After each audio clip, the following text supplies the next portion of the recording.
গ্যালারির দেয়াল টপকে তেড়ে গেলেন মাহমুদুল্লাহ রিয়াজ। এতটা ক্ষিপ্ত হতে কখনো দেখা যায়নি তাকে। বিতর্কের আশেপাশেও তিনি কখনো থাকার চেষ্টা করেননি। কিন্তু এবার কি এমন ঘটল?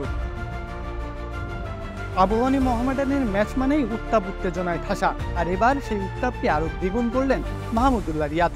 আবাহনীর বিপক্ষে ম্যাচ হেরে গ্যালারিতে থাকা দর্শকদের দিকে তেড়ে গেলেন তিনি। অলিখিত এক ফাইনাল ছিল আবাহনী মোহামেডানের, জিতলেই শিরোপা জয়। এই সমীকরণে শেষ পর্যন্ত হারটা বরণ করতে হয়েছে মোহামেডানকেই। পুরোটা সময় মাঠে আগ্রাসন চলেছে, দুই দলের লড়াইটা হয়েছে সমান সমান। মাঠের লড়াইয়ে মোহামেডানের ক্যাপ্টেন রনি তালুকদার হলেও মূলত পরিচালকের ভূমিকা পালন করেছেন মাহমুদুল্লাহ রিয়াজ। বাজে ফিল্ডিংয়ে চড়াও হয়েছেন সতীর্থদের উপর। দল হেরে যাওয়াতে রাগও যেন তার হয়েছে দ্বিগুণ। সুস্বাদু বাদাম, তিল আর স্বাস্থ্যকর গ্লুকোজ সব মিলিয়ে প্রাণ পিনাট বার। প্রাণ পিনাট বার, স্মার্ট কিছু খাও। আর সেই রাগের প্রতিফলন যেন ম্যাচ শেষে দেখা গেল। ড্রেসিং রুমে যখন রিয়াদ এবং দলের সবাই ফিরে যাচ্ছিলেন, ঠিক তখনই গ্যালারি থেকে কেউ একজন তাকে ভুয়া বলে চিৎকার করে।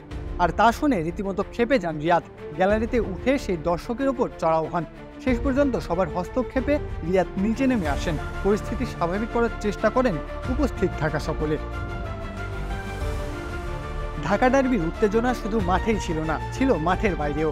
আবাহনী মোহামেডানের সমর্থকদের মধ্যেও মাঠের বাইরে চলেছে কথার লড়াই। আর এই লড়াইটা মাঠেও দেখালেন মাহমুদুল্লাহ রিয়াদ। শক্তিশালী দল নিয়ে শিরোপা হাতছাড়ার আক্ষেপ থেকেই বুঝি এমনটা করলেন বাংলাদেশ ক্রিকেটের অভিজ্ঞ এই সেনানী। প্রত্যহ কাব্য, খেলা ৭১।